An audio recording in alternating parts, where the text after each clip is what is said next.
ਅਸੀਂ ਅੰਦਰ ਗਏ ਹਾਂ 2-3 ਬੰਦੇ ਤੇ ਅਸੀਂ ਦੇਖਦੇ ਹਾਂ ਕਿ ਸਾਡਾ ਸਟਾਕ ਰੂਮ ਦੇ ਵਿੱਚੋਂ 25 ਤੋਂ 30 ਬੋਰੇ ਗਾਇਬ ਨੇ। ਤਾਲਾ ਤੁਸੀਂ ਦੇਖ ਸਕਦੇ ਹੋ ਕਿ ਇਹ ਤਾਲਾ ਜਿਹੜਾ ਹੈਗਾ ਚੋਰਾਂ ਵੱਲੋਂ ਜਿਹੜਾ ਹੈਗਾ ਕੁੰਡੇ ਦਾ ਕੁੰਡਾ ਪੂਰਾ ਦਾ ਪੂਰਾ ਜਿਹੜਾ ਹੈਗਾ ਪੜ ਦਿੱਤਾ ਗਿਆ ਵਾ। ਇਹ ਤਾਂ ਦੇਖੋ ਜੀ ਰਾਤ ਦਾ ਟਾਈਮ ਹੈ। ਇੱਕ ਤਾਂ ਜਿਹੜੀ ਇਹ ਆਪਣਾ ਅੱਜ ਕੱਲ੍ਹ ਲਾਕਡਾਊਨ ਚੱਲ ਰਿਹਾ ਹੈਗਾ, ਰਾਤ ਨੂੰ ਨਾ ਤਾਂ ਮੈਨੂੰ ਲੱਗਦਾ ਹੈਗਾ ਪੁਲਿਸ ਕਿਤੇ ਹੈਗੀ ਹੈ ਤੇ ਨਾ ਹੀ ਕੋਈ ਹੋਰ ਸਿਕਿਉਰਿਟੀ ਵਾਲਾ ਇੱਦਾਂ ਦਾ ਕੋਈ ਹੈਗਾ ਸਿਸਟਮ। ਨਹੀਂ, ਇਹਨਾਂ ਦੇ ਵਿੱਚ ਕੋਈ ਵੀਡੀਓ ਇਸ ਲਈ ਅਵੇਲੇਬਲ ਨਹੀਂ ਹੈ ਕਿਉਂਕਿ ਇਹ ਕੈਮਰੇ ਜਿਹੜੇ ਹੈਗੇ ਆ ਉਹ ਪੱਟ ਕੇ ਲੈ ਗਏ ਸੀਗੇ ਨਾਲ, ਤੇ ਨਾਲ ਇਹਦਾ ਜਿਹੜਾ ਪਿੱਛੇ ਡਿਵਾਈਸ ਹੁੰਦੀ ਹੈ DVR ਹਾਰਡ ਡਰਾਈਵ ਸਾਰਾ ਕੁਝ ਹੀ ਨਾਲ ਲੈ ਗਏ ਨੇ ਉਹ।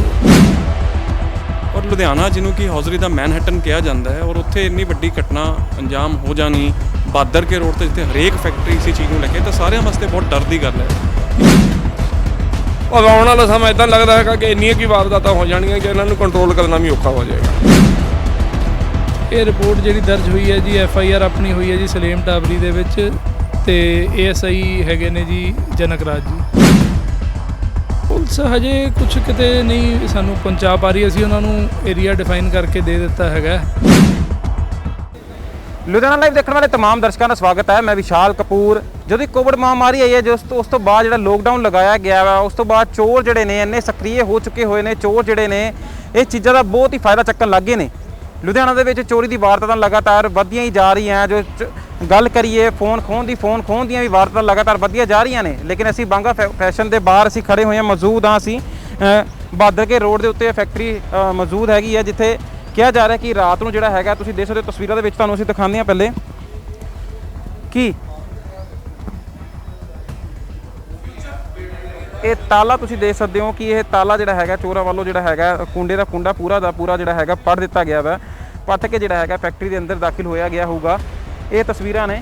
ਦੱਸਿਆ ਜਾਂਦਾ ਕਿ ਇਹ ਜਿਹੜੇ ਕੈਮਰੇ ਲੱਗੇ ਹੋਏ ਸੀਗੇ ਕਿ ਕੈਮਰੇ ਵੀ ਜਿਹੜੇ ਹੈਗੇ ਆ ਉਹ ਜਿਹੜੇ ਵਾਰਦਾਤ ਕਰਨ ਵਾਸਤੇ ਆਏ ਸੀ ਚੋਰ, ਉਹਨਾਂ ਨੇ ਪੜ ਦਿੱਤੇ ਸੀਗੇ। ਸਵੇਰੇ ਫੈਕਟਰੀ ਦੇ ਮਾਲਕ ਸਾਡੇ ਨਾਲ ਮੌਜੂਦ ਨੇ। ਇਹ ਕੀ ਮਾਮਲਾ ਕੀ ਹੈ, ਕੀ ਕਿੰਨੇ ਵਜੇ ਦਾ ਸਮਾਂ ਸੀਗਾ ਜਦੋਂ ਤੁਸੀਂ ਫੈਕਟਰੀ ਪਹੁੰਚੇ ਹੋ ਤੇ ਕਿਹਨੇ ਸੂਚਨਾ ਦਿੱਤੀ ਤੁਹਾਨੂੰ? ਜਦੋਂ ਮੈਂ ਸਵੇਰੇ ਫੈਕਟਰੀ ਆਉਣ ਲਈ ਤਿਆਰ ਹੋ ਰਿਹਾ ਸੀ, ਲਗਭਗ ਸਵੇਰੇ 8:30 ਵਜੇ ਮੈਨੂੰ ਫੈਕਟਰੀ ਤੋਂ ਫੋਨ ਆਇਆ ਸਾਡੇ ਸੁਪਰਵਾਈਜ਼ਰ ਦਾ ਬਈ ਬਾਹਰ ਕੁੰਡਾ ਟੁੱਟਿਆ ਹੋਇਆ ਹੈ ਫੈਕਟਰੀ ਦਾ। ਤੇ ਮੈਂ ਉਹਨਾਂ ਨੂੰ ਬਾਹਰ ਹੀ ਰੁਕਣ ਲਈ ਕਿਹਾ ਤੇ ਉਹਨਾਂ ਨੂੰ ਮੈਂ ਕਿਹਾ ਵੀ ਮੈਂ ਆ ਰਿਹਾ ਤੇ ਆਪਾਂ ਤਾਂ ਹੀ ਅੰਦਰ ਜਾਣਾ, ਇੱਦਾਂ ਕੋਈ ਅੰਦਰ ਨਾ ਜਾਵੇ। ਤੇ ਮੈਂ ਆਇਆ 9:10 ਦੇ ਲਗਭਗ, ਤੇ ਅਸੀਂ ਅੰਦਰ ਗਏ ਹਾਂ 2-3 ਬੰਦੇ, ਤੇ ਅਸੀਂ ਦੇਖਦੇ ਹਾਂ ਕਿ ਸਾਡਾ ਸਟਾਕ ਰੂਮ ਦੇ ਵਿੱਚੋਂ 25 ਤੋਂ 30 ਬੋਰੇ ਗਾਇਬ ਨੇ। ਤੇ ਉਸ ਤੋਂ ਬਾਅਦ ਜਿਹੜਾ ਸਾਡਾ ਅੱਗੇ ਮਾਲ ਨਵਾਂ ਆਇਆ ਸੀਗਾ, ਫੈਬਰਿਕ ਆਇਆ ਸੀਗਾ 40 ਤੋਂ 45 ਬੋਰੇ, ਉਹ ਵੀ ਗਾਇਬ ਸੀਗੇ। ਫਿਰ ਅਸੀਂ ਆਫਿਸ ਦੇ ਵਿੱਚ ਦੇਖਦੇ ਹਾਂ ਤੇ ਆਫਿਸ ਦੇ ਵਿੱਚੋਂ ਸਾਡਾ ਸਾਰਾ ਇਲੈਕਟ੍ਰੋਨਿਕਸ ਦਾ ਸਮਾਨ ਗਾਇਬ ਸੀਗਾ, ਜਿਵੇਂ ਕਿ ਲੈਪਟਾਪ, ਪ੍ਰਿੰਟਰ, LCD ਸਕਰੀਨ ਤੇ DVR ਵੀ ਕੈਮਰਿਆਂ ਦਾ। ਤੇ ਜਿਹੜੀਆਂ ਕੈਮਰੇ ਬਾਹਰ ਲੱਗੇ ਹੋਏ ਨੇ ਇਹਨਾਂ 'ਚ ਕੁਝ ਵੀਡੀਓ ਅਵੇਲੇਬਲ ਹੈਗੀ ਹੈ?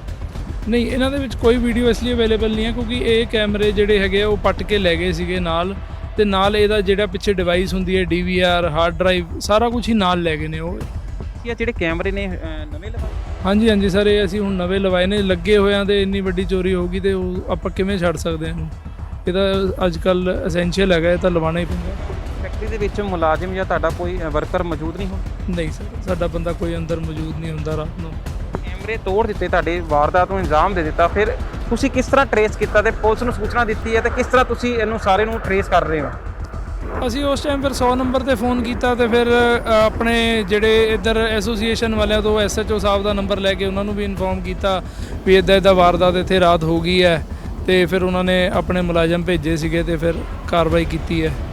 ਉਸਨੇ ਤੁਹਾਡਾ ਕਿਤੇ ਤੱਕ ਸਾਥ ਦਿੱਤਾ ਵਾ? ਆ ਵੀ ਕਿਹਾ ਜਾ ਰਿਹਾ ਕਿ ਸਾਰਾ ਕੁਝ ਤੁਸੀਂ ਆਪ ਹੀ ਆਪਣੇ ਬਲਬੂਤੇ 'ਤੇ ਕਰ ਰਹੇ ਹੋ? ਹਾਂਜੀ ਸਰ, ਅਸੀਂ ਆਪਣੀਆਂ ਟੀਮਾਂ ਛੱਡੀਆਂ ਹੋਈਆਂ ਜੀ ਅੱਗੇ, ਕਿਉਂਕਿ ਸਾਡੇ CCTV 'ਚ ਕੋਈ ਰਿਕਾਰਡਿੰਗ ਨਹੀਂ ਆਈ ਕਿਉਂਕਿ ਸੀਗਾ ਹੀ ਨਹੀਂ ਉਹ ਅਵੇਲੇਬਲ, ਤੇ ਅਸੀਂ ਲੋਕਾਂ ਦੇ CCTV ਚੈੱਕ ਕਰਕੇ ਗੱਡੀ ਨੂੰ ਟਰੈਕ ਕਰ ਰਹੇ ਹਾਂ ਵੀ ਉਹ ਗੱਡੀ ਕਿੱਧਰ ਨੂੰ ਗਈ ਹੈ ਸਾਡਾ ਮਾਲ ਲੈ ਕੇ। ਕਿਹੜੀ ਗੱਡੀ ਹੈ? ਤੁਸੀਂ ਟਰੈਕਿੰਗ ਕੀਤੀ ਹੋਊਗੀ, ਤੁਸੀਂ ਵੀਡੀਓ ਵੀ ਅਵੇਲੇਬਲ ਹੋਣਗੀਆਂ ਤੁਹਾਡੇ ਕੋਲ? ਹਾਂਜੀ ਸਾਡੇ ਕੋਲ ਸਾਰੀਆਂ ਵੀਡੀਓਜ਼ ਅਵੇਲੇਬਲ ਹੈ, ਜਿੱਥੋਂ ਅਸੀਂ ਟਰੈਕ ਕਰ ਰਹੇ ਹਾਂ। ਅਸੀਂ ਨਾਲ ਆਪਣੇ ਫ਼ੋਨ 'ਤੇ ਵੀਡੀਓ ਵੀ ਬਣਾ ਰਹੇ ਹਾਂ। ਜਿਹੜੀ ਗੱਡੀ ਆ ਉਹ ਮਹਿੰਦਰਾ ਪਿਕਅਪ ਹੈਗੀ ਹੈ ਤੇ ਫੁੱਲ ਲੋਡ ਹੋ ਕੇ ਗਈ ਹੈ ਆਪਣੇ ਇੱਥੋਂ, ਕਾਫੀ ਮਤਲਬ 45 ਬੋਰੇ ਆਪਾਂ ਕਹਿ ਸਕਦੇ ਰੈਡੀਮੇਡ ਗਾਰਮੈਂਟ ਦੇ, ਤੇ 45 ਬੋਰੇ ਹੀ ਫੈਬਰਿਕ ਦੇ ਹੈਗੇ ਨੇ ਉਸ ਗੱਡੀ ਦੇ। ਇਹ ਕਿਹਦਾ ਮਾਲ ਜਿਹੜਾ ਹੈਗਾ? ਇਹ 40 ਲੱਖ ਤੋਂ ਉੱਪਰ ਹੀ ਹੈ ਜੀ, ਤੇ ਦਫ਼ਤਰ ਦੇ ਵਿੱਚੋਂ ਕੈਸ਼ ਵੀ ਗਾਇਬ ਹੈ। ਉਹ ਚੀਜ਼ਾਂ ਇਲੈਕਟ੍ਰੋਨਿਕਸ ਜਿਹੜੀਆਂ ਚੀਜ਼ਾਂ ਨੇ ਉਹ ਅਲੱਗ ਨੇ। ਕਿਹੜੇ ਰੂਟ ਤੱਕ ਤੁਸੀਂ ਚੈੱਕ ਕੀਤਾ ਵਾ ਆਪਣੇ ਬਲਬੂਤੇ? ਅਸੀਂ ਹੁਣ ਜਿਹੜਾ ਲਾਸਟ ਸਾਨੂੰ ਉਹਦੀ ਲੋਕੇਸ਼ਨ ਮਿਲੀ ਹੈ ਜੀ, ਉਹ ਕਨੇਜਾ ਪਿੰਡ ਦੇ ਵਿੱਚ ਮਿਲੀ ਹੈ। ਉਸ ਤੋਂ ਅੱਗੇ ਕਿਤੇ ਵੀ ਉਹ ਟਰੈਕ ਨਹੀਂ ਹੋ ਰਹੀ, ਮਤਲਬ ਕਿਤੇ ਵੀ ਅਗਲੇ CCTV ਦੇ ਵਿੱਚ ਉਹ ਕ੍ਰਾਸ ਹੁੰਦੀ ਨਜ਼ਰ ਨਹੀਂ ਆ ਰਹੀ ਗੱਡੀ। ਛਾਣਬੀਨ ਕਿਹੜੇ ਪੁਲਿਸ ਮੁਲਾਜ਼ਮ, ਕਿਹੜਾ ਥਾਣਾ ਕਰ ਰਿਹਾ ਤੇ ਕਿਹੜੇ ਮੁਲਾਜ਼ਮ ਕਰ ਰਹੇ ਨੇ? ਇਹ ਰਿਪੋਰਟ ਜਿਹੜੀ ਦਰਜ ਹੋਈ ਹੈ ਜੀ, FIR ਆਪਣੀ ਹੋਈ ਹੈ ਜੀ ਸਲੇਮ ਟਾਬਰੀ ਦੇ ਵਿੱਚ, ਤੇ ASI ਹੈਗੇ ਨੇ ਜੀ ਜਨਕ ਰਾਜ ਜੀ। ਲੇਕਿਨ ਅਸੀਂ ਮਾਲਕਾਂ ਦੇ ਨਾਲ ਫੈਕਟਰੀ ਦੇ ਅੰਦਰ ਵੀ ਚੱਲਾਂਗੇ, ਸਾਨੂੰ ਦਿਖਾਣਗੇ ਵੀ, ਲੇਕਿਨ ਸਟਾਰਟਿੰਗ ਤੋਂ ਅਸੀਂ ਗੱਲ ਕਰਾਂਗੇ ਜਿਸ ਤਰ੍ਹਾਂ ਕੁੰਡੇ ਦਿਖਾਏ ਸੀਗੇ, ਤੇ ਜਦੋਂ ਤੁਹਾਡੇ ਵਰਕਰ ਜਿਹੜੇ ਇੱਥੇ ਪਹੁੰਚੇ ਸੀਗੇ, ਇਹ ਜਿਹੜੇ ਕੁੰਡੇ ਤੋੜੇ ਹੋਏ ਨੇ ਤੇ ਕਿਸ ਤਰ੍ਹਾਂ ਕੀਤਾ ਗਿਆ ਹੋਊਗਾ ਤੁਹਾਨੂੰ ਕੀ ਲੱਗਦਾ? ਸਰ ਇਹ ਇਦਾਂ ਹੀ ਅਸੀਂ ਕਹਿ ਸਕਦੇ ਹਾਂ ਕਿ ਟੈਂਪਰਡ ਲੋਕ ਹੋਣ ਕਰਕੇ ਲੋਕ ਉਹਨਾਂ ਤੋਂ ਟੁੱਟਿਆ ਨਹੀਂ, ਤੇ ਉਹਨਾਂ ਨੇ ਫਿਰ ਸੱਬਲ ਪਾ ਕੇ ਕੁੰਡਾ ਹੀ ਪੱਟਿਆ। ਕਿੱਧਰ ਗਏ ਕੀ ਕਿੱਥੇ? ਤੇ ਦੇ ਸਭ ਤੋਂ ਪਹਿਲਾਂ ਸਾਡਾ ਇਹ ਸਟਾਕ ਰੂਮ ਹੈਗਾ, ਅਸੀਂ ਇੱਧਰ ਦੇਖਦੇ ਹਾਂ ਇਹ ਪੂਰਾ ਭਰਿਆ ਹੋਇਆ ਸੀਗਾ, ਲਗਭਗ ਇੱਧਰ 50 ਤੋਂ ਵੱਧ ਬੋਰੇ ਸੀਗੇ, ਜਿਹਦੇ ਵਿੱਚੋਂ ਆਪਾਂ ਮੰਨ ਸਕਦੇ ਹਾਂ ਕਿ 8-10 ਬੋਰੇ ਬਚੇ ਨੇ, 40 ਬੋਰੇ ਆਪਣੇ ਇੱਥੋਂ ਗਾਇਬ ਹੋਏ ਨੇ। ਇਹ ਤਸਵੀਰਾਂ ਜਿੱਦਾਂ ਇਹਨਾਂ ਦਾ ਕਹਿਣਾ ਵਾ ਕਿ ਇੱਥੇ ਪੂਰਾ ਸਟਾਕ ਜਿਹੜਾ ਭਰਿਆ ਹੁੰਦਾ, ਲੇਕਿਨ 5-6 ਬੋਰੇ ਜਿਹੜੇ ਨੇ ਇੱਥੇ ਪਏ ਹੋਏ ਨੇ, ਅਵੇਲੇਬਲ ਹੈਗੇ ਨੇ। ਉਸ ਤੋਂ ਬਾਅਦ ਫਿਰ ਕੈਮਰੇ ਅੰਦਰ ਵੀ ਤੁਹਾਡੇ ਲੱਗੇ ਹੋਏ ਨੇ, ਗੱਲ ਕੀਤੀ ਜਾਵੇ ਅੰਦਰਲੇ ਵੀ ਕੈਮਰੇ ਪੱਟ ਕੇ ਲੈ ਗਏ? ਨਹੀਂ, ਕੈਮਰੇ ਅੰਦਰ ਵਾਲੇ ਪੱਟ ਕੇ ਨਹੀਂ ਲੈ ਗਏ, ਬਟ ਡਿਵਾਈਸ ਹੀ ਪੱਟ ਕੇ ਲੈ ਗਏ, ਤਾਂ ਕਰਕੇ ਅਸੀਂ ਅੰਦਰ ਦੀ ਵੀ ਰਿਕਾਰਡਿੰਗ ਨਹੀਂ ਦੇਖ ਸਕਦੇ। ਮਤਲਬ ਤੁਹਾਡਾ ਪੂਰਾ ਦਾ ਪੂਰਾ ਪੱਟ ਕੇ ਲੈ ਗਏ। LED ਵੀ ਫਿਰ ਤੁਸੀਂ ਹੁਣ ਲਵਾਈ ਹੋਏਗੀ? ਹਾਂਜੀ, ਇਹ ਹੁਣ ਅਸੀਂ ਕੱਲ ਦੁਬਾਰਾ ਲਗਵਾਈ ਹੈ ਜੀ, ਸਾਰਾ ਕੁਝ ਸਿਸਟਮ ਇਹਦਾ LED ਤੇ DVR ਵੀ, ਹਾਰਡ ਡਰਾਈਵ, ਸਾਰਾ ਕੁਝ ਦੁਬਾਰਾ ਲੱਗਿਆ। ਇਹ ਸਭ ਕੁਝ ਫਿਰ ਔਰ ਗੱਡੀ 'ਚ ਲੋਡ ਕਰਕੇ ਲੈ ਕੇ ਗਏ? ਹਾਂਜੀ, ਗੱਡੀ ਦੇ ਵਿੱਚ ਹੀ ਲੋਡ ਲੈ ਕੇ ਗਏ ਨੇ ਕਰਕੇ। ਉਸ ਤੋਂ ਬਾਅਦ ਫਿਰ ਕਿੱਥੇ ਗਏ, ਕਿੱਥੇ ਸਮਾਨ ਪਿਆ ਸੀਗਾ? ਇੱਥੇ ਵੀ ਸਾਡਾ ਫੈਬਰਿਕ ਪਿਆ ਸੀਗਾ, ਜਿਹੜਾ ਕਿ 2 ਦਿਨਾਂ 'ਚ ਹੀ ਆਇਆ ਸੀਗਾ। 40 ਤੋਂ 45 ਬੋਰੇ ਇੱਥੇ ਪਏ ਸੀਗੇ ਫੈਬਰਿਕ ਦੇ, ਜਿਵੇਂ ਆ ਥਾਨ ਪਏ ਨੇ ਇਦਾਂ ਦੇ ਥਾਨ ਸੀਗੇ, ਉਹ ਵੀ ਉਹ ਲੋਡ ਕਰਕੇ ਲੈ ਗਏ ਨੇ ਨਾਲ। ਪੁਲਿਸ ਕੀ ਕਹਿ ਰਹੀ ਤੁਹਾਨੂੰ ਗੱਲ ਕੀਤੀ?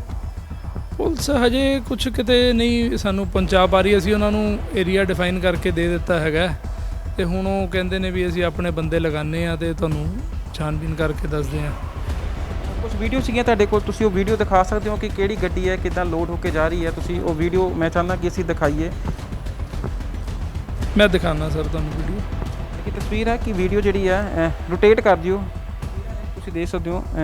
ਇਹ ਖੁਦ ਆਪ ਜਿਹੜਾ ਹੈਗਾ ਨਾ ਕੋਸ਼ਿਸ਼ ਕਰਕੇ ਵੀਡੀਓ ਜਿਹੜੀ ਹੈ ਅਵੇਲੇਬਲ ਕਰਾ ਰਹੇ ਨੇ। ਇਹ ਕਿਹੜੇ ਕੈਮਰੇ ਤੋਂ ਕਢਾਈ ਹੈ, ਕਿਹੜੀ ਫੈਕਟਰੀ ਹੈ ਜਾਂ ਕਿੱਥੇ ਕਿਸੇ ਦਾ ਘਰ ਹੈ? ਇਹ ਫੈਕਟਰੀ ਤੋਂ ਹੈ ਜੀ, 6 ਨੰਬਰ ਗਲੀ ਦੇ ਵਿੱਚ ਹੈ, ਆਪਣੀ ਬੈਕ ਸਾਈਡ ਤੇ। ਪਹਿਲਾਂ ਇਹਦੇ ਵਿੱਚ ਗੱਡੀ ਦਿਸੂਗੀ ਆਂਦੀ ਹੋਈ ਖਾਲੀ, ਫਿਰ ਇਹ ਦਿਖੇਗੀ ਜਾਂਦੀ ਹੋਈ ਭਰੀ ਹੋਈ।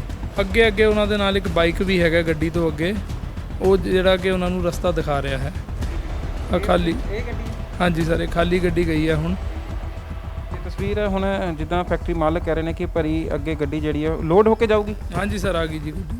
ਇਹ ਜਿਹੜੀ ਖੜੀ ਹੈ ਇਹ ਤੁਸੀਂ ਮਤਲਬ ਆਪਣੇ ਬਿਹਾਫ ਤੇ ਇਹ ਸਾਰੀ ਵੀਡੀਓ ਅਰੇਂਜ ਕਰ ਰਹੇ ਹੋ? ਹਾਂਜੀ ਸਰ, ਅਸੀਂ ਆਪਣੇ ਵਿਆਹ ਤੇ ਸਾਡੀਆਂ ਟੀਮਾਂ ਲੱਗੀਆਂ ਹੋਈਆਂ ਨੇ, ਫੈਕਟਰੀ ਹੋਵੇ ਘਰ ਹੋਵੇ, ਉਹਨਾਂ ਦੀ ਸਾਰਿਆਂ ਦੀ CCTV ਲੈ ਕੇ ਤੇ ਅਸੀਂ ਇਹਨੂੰ ਰਸਤਾ ਗੈਦਰ ਕਰ ਰਹੇ ਹਾਂ ਵੀ ਕਿੱਥੇ ਨੂੰ ਗਈ ਹੈ ਗੱਡੀ। ਗੱਡੀ ਦਾ ਨੰਬਰ ਪਤਾ ਨਹੀਂ ਲੱਗ ਸਕਿਆ? ਨੰਬਰ ਪਲੇਟ ਹੀ ਨਹੀਂ ਹੈ ਜੀ ਗੱਡੀ ਨੂੰ। ਕਿਸ ਤਰ੍ਹਾਂ ਫਿਰ ਟਰੇਸ ਕੀਤਾ ਜਾ ਸਕਦਾ? ਹੁਣ ਗੱਲ ਤੁਹਾਡੇ ਨਾਲ ਵੀ ਮੈਂ ਗੱਲ ਕਰਵਾਂ ਕਿ ਲੋਕ ਜਿਹੜੇ ਨੇ ਕਿ ਕੋਵਿਡ ਦੇ ਕਾਰਨ ਹੀ ਹੈ, ਲੋਕ ਜਿਹੜੀ ਭੁੱਖਮਰੀ ਵੱਧ ਚੁੱਕੀ ਹੈ, ਵਾਰਤਾਂ ਲਗਾਤਾਰ ਵੱਧ ਰਹੀਆਂ ਨੇ, ਕਿ ਇਹਨਾਂ ਦੇ ਨੱਥ ਕਾਹਤੇ ਨਹੀਂ ਪੈ ਸਕਦੀ? ਇਹਨਾਂ ਦੇ ਦੇਖੋ ਜੀ, ਜਿਹੜੀ ਇਹ ਗੱਡੀ ਹੈਗੀ ਹੈ, ਪਹਿਲੇ ਤਾਂ ਇਹ ਟਰੇਸ ਆਊਟ ਕਰਨ ਦਾ ਤਰੀਕਾ ਤਾਂ ਇਹ ਸੀਗਾ ਵੀ ਸਾਡੇ ਨਾਲ ਦੇ ਜਿਹੜੇ ਫੈਕਟਰੀ ਹੈਗੀ ਹੈ ਉਹਨਾਂ ਦੇ ਕੈਮਰੇ ਤੋਂ ਇਹ ਬਿਲਕੁਲ ਨੇਕ ਆਉਂਦੀ ਪਈ ਹੈਗੀ ਕਿ ਗੱਡੀ ਇਹ ਵਾਲੀ ਹੀ ਇੱਥੇ ਬੈਕ ਲੱਗੀ ਹੈ ਤੇ ਲੋਡਿੰਗ ਦੇ ਵਿੱਚ ਆਈ ਹੈਗੀ ਹੈ।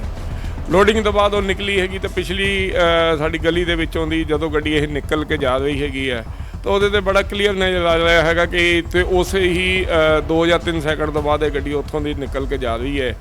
ਤਾਂ ਇਹ ਕਨਫਰਮ ਹੈਗੀ ਕਿ ਗੱਡੀ ਇਹੀ ਹੈਗੀ ਹੈ, ਇਹਦੇ ਵਿੱਚ ਮਾਲ ਇਹੀ ਗੱਡੀ ਢੋ ਕੇ ਲੈ ਕੇ ਜਾ ਰਹੀ ਹੈਗੀ ਹੈ। ਮਾਲਕ ਵੱਲੋਂ ਆ ਵੀ ਕਿਹਾ ਜਾ ਰਿਹਾ ਗੱਡੀ ਦੇ ਨੰਬਰ ਪਲੇਟਾਂ ਹੀ ਨਹੀਂ ਹੈਗੀਆਂ, ਫਿਰ ਇਹ ਸ਼ਹਿਰ ਦੇ ਵਿੱਚ ਕਿੱਦਾਂ ਚੱਲ ਸਕਦੀਆਂ ਨੇ ਨੰਬਰ ਵਿਦਆਊਟ ਨੰਬਰ ਪਲੇਟਾਂ? ਇਹ ਤਾਂ ਦੇਖੋ ਜੀ, ਰਾਤ ਦਾ ਟਾਈਮ ਹੈ, ਇੱਕ ਤਾਂ ਜਿਹੜੀ ਇਹ ਆਪਣਾ ਅੱਜ ਕੱਲ੍ਹ ਲਾਕਡਾਊਨ ਚੱਲ ਰਿਹਾ ਹੈਗਾ, ਰਾਤ ਨੂੰ ਨਾ ਤਾਂ ਮੈਨੂੰ ਲੱਗਦਾ ਹੈਗਾ ਪੁਲਿਸ ਕਿਤੇ ਹੈਗੀ ਹੈ ਤੇ ਨਾ ਹੀ ਕੋਈ ਹੋਰ ਸਿਕਿਉਰਿਟੀ ਵਾਲਾ ਇੱਦਾਂ ਦਾ ਕੋਈ ਹੈਗਾ ਸਿਸਟਮ। ਹਾਈ ਸਿਕਿਉਰਿਟੀ ਨੰਬਰ ਪਲੇਟਾਂ ਚੱਲ ਰਹੀਆਂ, ਰਿਪਟਾਂ ਦੇ ਨਾਲ ਨੰਬਰ ਪਲੇਟ ਲੱਗਦੀ ਹੈ, ਕਮਰਸ਼ੀਅਲ ਵਾਹਨ ਤੇ ਰਿਪਟ ਨਾਲ ਲੱਗਦੀ ਹੈ, ਨੰਬਰ ਪਲੇਟਾਂ ਤਾਂ ਲੱਗਦੀਆਂ ਨੇ ਕਿ ਇਹ ਗੱਡੀਆਂ ਦੇ ਕੋਈ ਨੰਬਰ ਪਲੇਟ ਰਿਪਟਾਂ ਨਾਲ ਲੱਗੀ ਨਹੀਂ ਹੋਣੀ, ਨਾ ਹਾਈ ਸਿਕਿਉਰਿਟੀ ਨੰਬਰ ਪਲੇਟ ਲੱਗੀ ਹੋਗੀ। ਬੜੀ ਹੀ ਸਕੀਮ ਦੇ ਨਾਲ, ਪਲੈਨਿੰਗ ਦੇ ਨਾਲ, ਇੰਟੈਂਸ਼ਨਲੀ ਇਸ ਚੀਜ਼ ਤੋਂ ਪੂਰੇ ਹੀ ਚੁਕੰਨੇ ਹੋ ਕੇ ਉਹਨਾਂ ਨੇ ਇਹ ਕਾਰਵਾਈ ਨੂੰ ਅੰਜਾਮ ਦਿੱਤਾ ਹੈ ਕਿ ਇਹ ਕਿਸੇ ਤਰੀਕੇ ਨਾਲ ਟਰੇਸ ਨਾ ਹੋ ਸਕੇ ਕਿ ਬੈਗ ਕਿੱਥੇ ਤੱਕ ਜਾ ਰਹੀ ਹੈ। ਪਿਛਲੇ ਸਾਲ ਦੇ ਲਾਕਡਾਊਨ ਤੋਂ ਸਿੱਖਦੇ ਹੋਏ ਇਸ ਸਾਲ ਤਕਰੀਬਨ ਹਰੇਕ ਸਾਡੇ ਹੌਜ਼ਰੀ ਵਾਲੇ ਭਰਾਵਾਂ ਨੇ ਬਹੁਤ ਪ੍ਰੋਡਕਸ਼ਨਾਂ ਕੀਤੀਆਂ ਕਿ ਪਿਛਲੇ ਸਾਲ ਵਾਂਗੂ ਬਾਅਦ 'ਚ ਬਹੁਤ ਸਟਾਕ ਦੀ ਡਿਮਾਂਡ ਨਿਕਲੇਗੀ, ਔਰ ਫੈਕਟਰੀਆਂ ਵੀ ਸਾਡੀਆਂ 24 ਘੰਟੇ ਤੇ ਸਾਰੀਆਂ ਹੀ ਚੱਲਦੀਆਂ ਰਹੀਆਂ।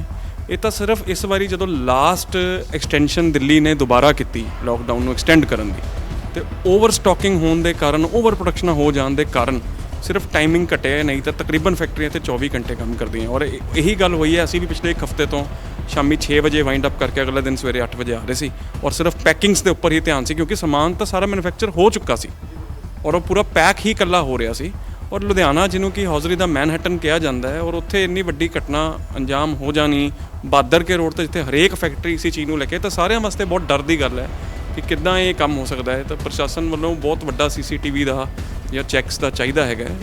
ਵੱਲੋਂ ਵੀ ਤਾਂ ਲਗਾਏ ਗਏ ਨੇ ਸੇਫ ਸਾਈਡ ਤੇ ਕੈਮਰੇ ਲਗਾਏ ਗਏ ਨੇ, ਸਮਾਰਟ ਸਿਟੀ ਦੇ ਤਹਿਤ ਜਿਹੜੇ ਕੈਮਰੇ ਲੱਗੇ ਨੇ ਉਹਨਾਂ ਤੇ ਤੁਸੀਂ ਰਿਕਾਰਡਿੰਗ ਚੈੱਕ ਕਰਾਉਣ ਦੀ ਕੋਸ਼ਿਸ਼ ਨਹੀਂ ਕੀਤੀ, ਕਿਉਂਕਿ ਲੁਧਿਆਣਾ ਦੇ ਵਿੱਚ ਸਮਾਰਟ ਸਿਟੀ ਕੈਮਰੇ ਹਰ ਕਿੱਥੇ ਲੱਗੇ ਹੋਏ ਨੇ। ਸਰ ਜਿਹੜੇ ਇੰਡਸਟਰੀਅਲ ਇਦਾਂ ਦੇ ਪਾਰਟਸ ਹੈਗੇ ਹੈ, ਜਿਹੜੀ ਇਹਨਾਂ ਦੀ ਮੇਨ ਲੰਬੀਆਂ ਸੜਕਾਂ ਤੋਂ ਜਿੱਥੋਂ ਸਾਰੀ ਕਨੈਕਟੀਵਿਟੀ ਐਕਸੈਸ ਹੈ, ਉੱਥੇ ਕਿਤੇ ਵੀ ਕੋਈ ਪ੍ਰੋਜੈਕਟ ਦੇ ਵਿੱਚ ਅਸੀਂ ਤਾਂ ਨਹੀਂ ਦੇਖਿਆ ਕਿਤੇ ਲੱਗਿਆ ਹੋਵੇ। ਮੇਬੀ ਫਿਊਚਰ ਪਲੈਨਿੰਗਸ ਹੋਣ, ਮੈਂ ਨਹੀਂ ਕਹਿ ਸਕਦਾ, ਲੇਕਿਨ ਜਿੱਦਾਂ ਕੈਮਰੇ ਲੱਗੇ ਹੋਏ ਨੇ ਹੁਣ ਪੁਲਿਸ ਕਮਿਸ਼ਨ ਲੁਧਿਆਣਾ ਜੀ ਨੇ ਵੀ ਕਿਹਾ ਸੀਗਾ ਕਿ SS ਦੇ ਦਿਓ ਤੁਸੀਂ ਆਪਣਾ, ਜਿੱਦਾਂ ਵਾਈਫਾਈ ਜਿੱਦਾਂ ਲੱਗੀ ਹੋਣਗੇ ਸਾਨੂੰ ਇੱਕ ਤਾਰ ਦੇ ਦਿਓ, ਸਾਡੇ ਜਿਹੜਾ ਨਜ਼ਦੀਕੀ ਥਾਣਾ ਹੋਊਗਾ। ਬਾਦਰ ਕੇ ਰੋਡ ਵਰਗੀ ਜਗ੍ਹਾ ਦੇ ਉੱਤੇ ਇੰਨੀ ਫੈਕਟਰੀ ਹੋਣ ਦੇ ਬਾਵਜੂਦ ਇੱਥੇ ਕਨੈਕਟ ਦਾ ਇੰਟਰਨੈਟ ਨਹੀਂ ਹੈ, ਏਅਰਟੈਲ ਦਾ ਇੰਟਰਨੈਟ ਨਹੀਂ ਹੈ। ਅਸੀਂ ਅੱਜ ਕਲਾਊਡ ਦੇ ਵਿੱਚ ਕੋਈ ਬੈਕਅਪ ਨਹੀਂ ਕਰ ਸਕੇ ਕਿਉਂਕਿ ਇੱਥੇ ਇੰਟਰਨੈਟ ਫੈਸਿਲਿਟੀ ਹੀ ਨਹੀਂ ਹੈ। ਲੁਧਿਆਣੇ ਵਰਗੇ ਸ਼ਹਿਰ ਦੇ ਵਿੱਚ ਐਸੀ ਜਗ੍ਹਾ ਵੀ ਹੈ ਜਿੱਥੇ ਇੰਟਰਨੈਟ ਨਹੀਂ ਹੈ। ਸੋ ਅਸੀਂ ਅੱਜ ਹੁਣ ਕਰਕੇ ਵਾਈਫਾਈ ਉਹਦੇ ਛਤਰੀ ਵਾਲੇ ਇੰਟਰਨੈਟ ਦੇ ਬੇਸ ਦੇ ਉੱਤੇ ਅੱਜ ਨੈਟ ਇੱਥੇ ਐਕਸੈਸ ਕਰਵਾਇਆ ਹੈ। ਕਿਹਾ ਜਾ ਸਕਦਾ ਉਹ ਸਮਾਰਟ ਸਿਟੀ ਦੇ ਕੈਮਰੇ ਵੀ ਕਾਮਯਾਬ ਨਹੀਂ ਹੋਏ। ਨਹੀਂ ਸਰ, ਕੋਈ ਕੈਮਰੇ ਦੇ ਬੇਸ ਦੇ ਨਾਲ ਨਾ ਹੋਣ ਕਰਕੇ ਹੀ ਇੰਨੀ ਵੱਡੀ, ਅਗਰ ਕੈਮਰੇਜ਼ ਹੋਣ ਉਹਦੇ ਡਰ ਤੋਂ ਹੀ ਜ਼ਰੂਰਤ ਹੀ ਨਾ ਹੋ ਪਾਏ ਇੰਨੀ ਵੱਡੀ ਘਟਨਾ ਨੂੰ ਬਿਨਾਂ ਨੰਬਰ ਪਲੇਟਾਂ ਤੋਂ ਕਾਰ ਨੂੰ ਜਾਂ ਚੀਜ਼ ਨੂੰ ਬਾਹਰ ਕੱਢਣ ਦੀ ਹਿੰਮਤ ਹੀ ਨਾ ਹੋ ਪਾਵੇ। ਉਸ ਨਾਕਿਆਂ ਤੇ ਮੌਜੂਦ ਹੁੰਦੀ ਤਾਂ ਇਹ ਵਾਰਦਾਤ ਨਾ ਹੋ ਸਕਦੀ। ਵਾਰਦਾਤ ਨਾ ਹੁੰਦੀ ਜੀ, ਬਿਲਕੁਲ ਠੀਕ ਹੈ ਗੱਲ ਇਹ। ਅਗਰ ਇਹ ਪੁਲਿਸ ਆਪਣੇ ਸਹੀ ਤਰੀਕੇ ਦੇ ਨਾਲ ਬਰਾਬਰ ਜਿਹੜੇ ਮੇਨ ਸੜਕਾਂ ਨੇ, ਕਈ ਵਾਰਦਾਤਾਂ ਇੱਥੇ ਇਹਨਾਂ ਦਿਨਾਂ ਦੇ ਵਿੱਚ ਹੀ ਹੋ ਚੁੱਕੀਆਂ ਨੇ, ਉਸਦੇ ਬਾਵਜੂਦ ਵੀ ਪੁਲਿਸ ਨੂੰ ਮਤਲਬ ਪੂਰਾ ਕਵਰ ਨਹੀਂ ਕੀਤਾ ਹੋਇਆ, ਜਿਹਦੇ ਕਰਕੇ ਇਹ ਵਾਰਦਾਤਾਂ ਵਧੀ ਜਾ ਰਹੀਆਂ। ਔਰ ਆਉਣ ਵਾਲਾ ਸਮਾਂ ਇੱਦਾਂ ਲੱਗਦਾ ਹੈਗਾ ਕਿ ਇੰਨੀਆਂ ਕੀ ਵਾਰਦਾਤਾਂ ਹੋ ਜਾਣਗੀਆਂ ਕਿ ਇਹਨਾਂ ਨੂੰ ਕੰਟਰੋਲ ਕਰਨਾ ਵੀ ਔਖਾ ਹੋ ਜਾਏਗਾ। ਵੱਡੇ ਦਾਅਵੇ ਕੀਤੇ ਜਾਂਦੇ ਨੇ ਕਿ ਜਿਹੜਾ ਹੈਗਾ ਸਮਾਰਟ ਸਿਟੀ ਦੇ ਵਿੱਚ ਜਿਹੜੇ ਸਮਾਰਟ ਕੈਮਰੇ ਵੀ ਲਗਾਏ ਗਏ ਨੇ, ਜਿਨ੍ਹਾਂ ਤੋਂ ਚੱਲਦੇ ਹੋਏ ਲੋਕਾਂ ਕੋਲ ਅਸੈਸ ਵੀ ਮੰਗਿਆ ਜਾਂਦਾ ਕਿ ਅਸੈਸ ਦਿੱਤਾ ਜਾਵੇ ਕੈਮਰਿਆਂ ਦਾ। ਜਿਹੜੇ ਲੋਕਾਂ ਦੇ ਕੈਮਰੇ ਲੱਗੇ ਹੋਏ ਨੇ ਉਸ ਨਜ਼ਦੀਕੀ ਥਾਣੇ ਦੇ ਨਾਲ ਜਿਹੜਾ ਅਸੈਸ ਦਿੱਤਾ ਜਾਵੇ ਤਾਂ ਕਿ ਲੋਕੇਸ਼ਨ ਜਿਹੜੀ ਹੈ ਪਤਾ ਲੱਗ ਸਕਦੀ ਹੈ। ਲੇਕਿਨ ਇੱਥੇ ਮਾਲਕ ਵੱਲੋਂ ਹੀ ਆਰੋਪ ਲਗਾਇਆ ਜਾ ਰਿਹਾ ਕਿ ਉਹ ਜਿੰਨੀ ਕੁ ਵੀਡੀਓ ਜਿਹੜੀ ਹੈਗੀ ਆ ਖੁਦ ਹੀ ਅਵੇਲੇਬਲ ਕਰਾ ਰਹੇ ਨੇ, ਪੁਲਿਸ ਨੂੰ ਦੇ ਰਹੇ ਨੇ ਤਾਂ ਕਿ ਮੇਰਾ ਜਿਹੜਾ 45 ਤੋਂ 40 ਲੱਖ ਦਾ ਜਿਹੜਾ ਮਾਲ ਹੈਗਾ ਉਹ ਕਿੱਥੇ ਰਿਕਵਰ ਹੋ ਸਕੇ ਤੇ ਮੇਰਾ ਪੈਸਾ ਜਿਹੜਾ ਹੈਗਾ ਵਾਪਸੀ ਆ ਸਕੇ। ਹੁਣ ਦੇਖਦੇ ਪੁਲਿਸ ਪ੍ਰਸ਼ਾਸਨ ਵੱਲੋਂ ਕੀ ਕਾਰਵਾਈ ਕੀਤੀ ਗਈ ਹੈ, ਹੁਣ ਕਿੰਨੀ ਕੁ ਵੀਡੀਓ ਜਿਹੜੀ ਹੈ ਅੱਗੇ ਬਰਾਮਦ ਕਰ ਲਿੱਤੀ ਗਈ ਹੈ ਤੇ ਅਪਰਾਧੀਆਂ ਤੱਕ ਕਿੰਨੀ ਦੇਰ ਤੱਕ ਪਹੁੰਚਿਆ ਜਾ ਸਕਦਾ ਹੈ। ਚੱਲਦੇ ਹਾਂ ਅਧਿਕਾਰੀਆਂ ਕੋਲ ਤੇ ਗੱਲਬਾਤ ਕਰਦੇ ਹਾਂ। एसीपी साहब बोल रहे सर? हाँ जी हाँ जी सर विशाल कपूर गल कर रहे हैं लुधियाना लाइव तो सर ਜਿਹੜੀ ਇੱਕ ਵਾਰਦਾਤ ਹੋਈ ਸੀਗੀ, ਇੱਕ ਵਾਰਦਾਤ ਹੋਈ ਸੀਗੀ ਜਿਹੜੀ ਟੈਂਪੂ ਭਰ ਕੇ ਮਾਲ ਲੈ ਗਏ ਸੀਗੇ ਬਾਦਰ ਕੇ ਰੋਡ ਦੇ ਫੈਕਟਰੀ ਦੇ, ਉਹਦਾ ਕੀ ਮਾਮਲਾ ਕੀ ਸਰ? ਇਹਨਾਂ ਦੀ ਚੋਰੀ ਹੋਈ ਹੈ ਰਾਤ ਨੂੰ। ਇਸ ਚੋਰੀ ਦੇ ਵਿੱਚ ਕੁਝ ਥੋੜਾ ਜਿਹਾ ਲੇਟ ਪਤਾ ਲੱਗਿਆ, ਬਟ ਇਹਦੇ ਵਿੱਚ ਅਸੀਂ ਇਹਨਾਂ ਦੀ ਪੈੜ ਲੱਭ ਲਈ ਹੈ, ਛੇਤੀ ਇਹ ਮਸਲਾ ਹੱਲ ਕਰ ਲਿਆ ਜਾਏਗਾ ਜੀ। ਜਲਦੀ ਮਸਲਾ ਹੱਲ ਕਰ ਲੂਗਾ, ਮਤਲਬ ਕੋਈ ਸੁਰਾਖ ਸੂਗ ਲੱਗੇ ਨੇ ਹਜੇ ਹੱਥੇ ਤੇ ਟ੍ਰੇਸਿੰਗ ਟੂਸਿੰਗ ਕੁਝ ਵੀ? ਹਾਂ, ਇਹਨਾਂ ਦੀ ਪੈੜ ਮਿਲ ਗਈ ਸਾਨੂੰ ਵੀ ਕਿੱਧਰ ਨੂੰ ਗਏ ਟੈਂਪੂ, ਤੇ ਉਧਰਲੇ ਪਾਸੇ ਅਸੀਂ ਕੈਮਰਾ ਦੀ ਹੈਲਪ ਦੇ ਨਾਲ ਕੁਝ ਆਪਣੇ ਹੋਰ ਕੰਮ ਕਰਨ ਵਾਲੇ ਬੰਦੇ ਲਾਏ ਹੋਏ ਆ ਜੀ। ਹਾਂ, ਜਲਦ ਰੋਕੇ ਨੂੰ ਗ੍ਰਿਫਤਾਰ ਕਰ ਲਿੱਤਾ ਜਾਊਗਾ। ਬਿਲਕੁਲ ਬਿਲਕੁਲ। ਬਹੁਤ ਬਹੁਤ ਸ਼ੁਕਰੀਆ ਗੁਰਵਿੰਦਰ ਜੀ, ਬਹੁਤ ਬਹੁਤ ਸ਼ੁਕਰੀਆ ਜੀ। ਥੈਂਕ ਯੂ ਬੇਟਾ, ਥੈਂਕ ਯੂ। ਜਿਸ ਤਰ੍ਹਾਂ ਤੁਹਾਨੂੰ ਅਸੀਂ ਦਿਖਾਇਆ ਕਿ ਇੱਕ ਬਾਦਰ ਕੇ ਰੋਡ ਦੇ ਉੱਤੇ ਇੱਕ ਫੈਕਟਰੀ ਦੇ ਵਿੱਚ ਲੁੱਟ ਹੁੰਦੀ ਹੈ। ਉਸ ਤੋਂ ਬਾਅਦ ਜਿਹੜਾ ਹੈਗਾ ਮਾਲਕ ਜਿੱਦਾਂ ਸਾਡੇ ਨਾਲ ਰੂਬਰੂ ਹੁੰਦੇ, ਅਸੀਂ ਥਾਣਾ ਸਲੇਮ ਟਾਪੀ ਦੇ ਬਾਹਰ ਜਿਹੜੇ ਖੜੇ ਹੋਏ ਹਾਂ, ਅਸੀਂ ਗੱਲਬਾਤ ਵੀ ਕੀਤੀ ਹੈ। ACP ਗੁਰਵਿੰਦਰ ਸਿੰਘ ਨਾਲ ਅਸੀਂ ਗੱਲਬਾਤ ਕੀਤੀ ਹੈ। ਗੁਰਵਿੰਦਰ ਜੀ ਨੇ ਆਹੀ ਕਿਹਾ ਕਿ ਜਲਦ ਹੀ ਆਰੋਪੀਆਂ ਨੂੰ ਜਿਹੜਾ ਹੈ ਗ੍ਰਿਫਤਾਰ ਕਰ ਲਿੱਤਾ ਜਾਊਗਾ। ਲੁਧਿਆਣਾ ਤੋਂ ਆਕਾਸ਼ ਮਾਂਡੀ ਦੇ ਨਾਲ ਮੈਂ ਵਿਸ਼ਾਲ ਕਪੂਰ, ਲੁਧਿਆਣਾ ਲਾਈਵ।